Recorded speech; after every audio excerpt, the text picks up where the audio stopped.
La pénitence. Quoi, pourquoi, comment? Rappelons-nous ce que Marie dit à Bernadette le 24 février 1858. Pénitence, pénitence, pénitence. Priez Dieu pour la conversion des pécheurs.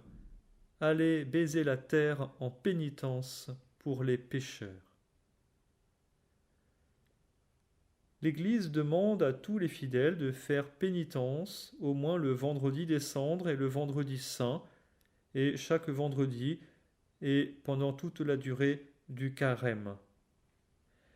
Saint Charles Borromée, évêque de Milan, a fait une procession pieds nus et la corde autour du cou dans les rues de sa ville en signe de pénitence. C'était lors d'une épidémie de peste en 1576. Dans la Bible, on trouve des pénitents célèbres. Ainsi, David, après son péché avec la femme d'Uri.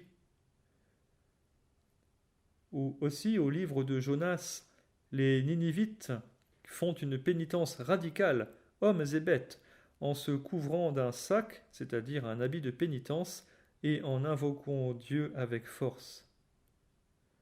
Au livre d'Esther, Esther et Mardochée font pénitence avant d'aller demander au roi la révocation d'un décret antisémite. La pratique de la pénitence est à contre-courant de la société de consommation de masse. Pourquoi faudrait-il se priver quand nous avons tout? La pénitence nous entraîne à maîtriser nos instincts.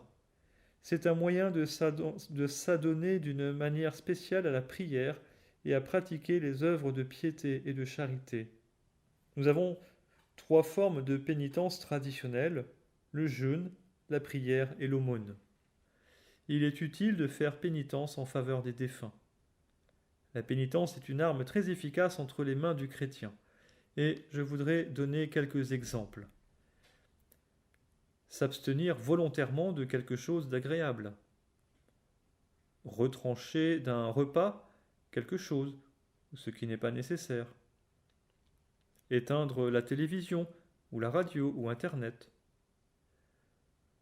Renoncer à un loisir, pour lire l'Évangile par exemple.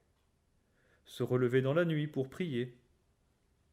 Se passer de chauffage quelques jours en esprit de pénitence. Supporter sans rien dire quelque chose de désagréable. Faire un pèlerinage, à pied et sans argent. Ou encore aller au-devant d'une personne désagréable.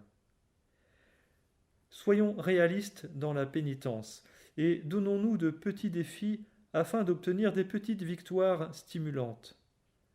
Méfions-nous des grandes ambitions qui ne durent que quelques jours et qui laissent toujours un sentiment d'échec. Chers frères et sœurs, faisons pénitence pour nous-mêmes et pour les pécheurs, comme nous y invite Marie. Amen.